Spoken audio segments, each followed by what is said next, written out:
Para que a gente possa vender os nossos aviões, é necessário obter da ANAC um certificado de aeronavegabilidade.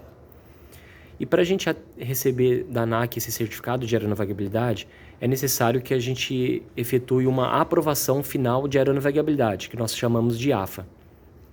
O conteúdo da AFA foi construído baseado nos formulários da ANAC. São vários pontos de verificação e para a gente atender todos os pontos de verificação é necessário uma inspeção durante 16 horas. E para a gente atender essas 16 horas de inspeção, foi criado há muito tempo atrás uma configuração de 4 técnicos durante 4 horas executando a inspeção. E com isso também foram criadas 2 premissas. Uma delas é de que a aeronave a AFA ela não deve ser transferida de um turno para o outro, e a AFA também não pode ser interrompida de forma alguma. São 4 horas ininterruptas de inspeção. Para atender essa configuração e essas premissas, foram estipulados horários pré-determinados para inspeção.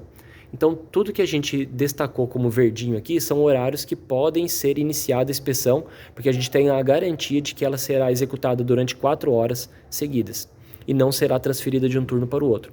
Os horários destacados em vermelho são os horários que a gente não pode iniciar a AFA por conta dessa transferência, dessa interrupção. Em 2024, nós fizemos 72 AFAs e verificamos que 14 delas tiveram um atraso de pelo menos 3,7 horas, por conta da questão da transferência de turno, de mudança de turno. A gente não tinha as 4 horas disponíveis até o encerramento do turno, então a gente não iniciou a AFA. De todas essas aeronaves, 14 aeronaves que tiveram atraso, somando tudo, foi um total de 52 horas de atraso. As 14 aeronaves representam 20% das AFAs que nós executamos com atraso por conta disso. E por que a gente não pode iniciar a AFA e interromper ela? Por quê? Porque o roteiro, ele tem hoje 80% do roteiro da AFA, ele está concentrado em apenas 2 operações, que seria a inspeção física externa e interna. Então, se a gente iniciar aqui a inspeção externa e, porventura, interromper e deixar para um outro turno, a gente não tem a garantia de que o outro turno dará sequência exatamente de onde ele parou.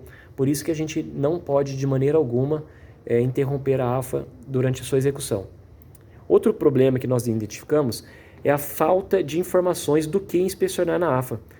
Dependendo do operador, do inspetor, a gente pode ter resultado diferente da inspeção, porque cada um vai inspecionar de acordo com a sua bagagem, o seu conhecimento técnico. Aqui a gente vê que ele fala para fazer inspeção em relação à segurança e aeronavegabilidade nas áreas tal, mas ele não fala o que deve ser olhado em cada área.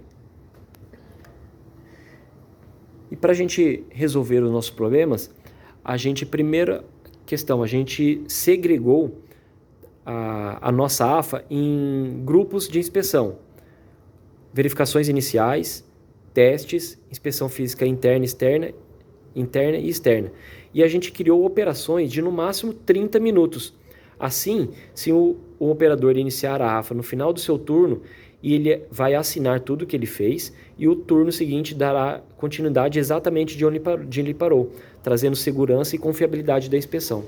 Então, as verificações iniciais, nós temos 2 operações de 30 minutos, os testes, nós temos 10 operações de no máximo 30 minutos, inspeção física interna, temos 10 operações de no máximo 30 minutos, e a inspeção física externa também, 15 operações de no máximo 30 minutos. Nós dividimos o que era uma operação, que era a inspeção física interna, em 15 operações com várias áreas da aeronave. Fuselagem dianteira, fuselagem central, fuselagem traseira, asa esquerda, motor esquerdo, trem de pouso esquerdo e por aí vai.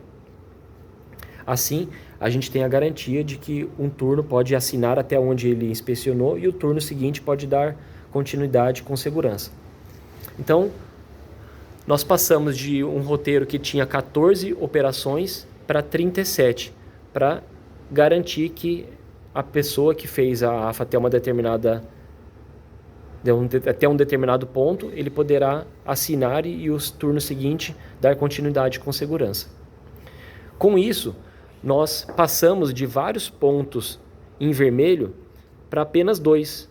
Hoje, praticamente, o dia inteiro a gente pode iniciar a AFA. Nós colocamos aqui um bloqueio somente nas trocas de turno, do terceiro para o primeiro turno. Então, 5 horas da manhã a gente não inicia a AFA. E a mudança do primeiro turno para o segundo, que seria das 15 horas. Vamos imaginar que nós temos a aeronave disponível 1 hora antes do encerramento do turno. Então, se a gente tem aqui das 14 até as 15 horas a aeronave disponível, e nós temos aqui, por exemplo, 4 técnicos, a gente consegue avançar 25% da AFA. Se eu tenho o avião disponível 2 horas até o encerramento do meu turno, e de repente eu tenho 5 técnicos disponíveis, eu posso avançar 62% da AFA. Se eu tenho 3 horas disponíveis até o encerramento do turno, e eu tenho, por exemplo, 4 técnicos, eu consigo fazer 75% da AFA. Então hoje praticamente o dia inteiro, 24 horas do dia, nós conseguimos iniciar a AFA a qualquer momento. E para a gente eliminar o problema da falta de padronização, nós criamos um checklist com mais de 300 perguntas, com mais de 300 pontos de verificação no avião.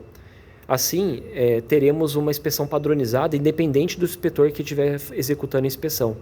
Nós criamos também o checklist de maneira digital. Foi criado um aplicativo para utilização no tablet, para que os técnicos possam acompanhar a inspeção utilizando o tablet no checklist.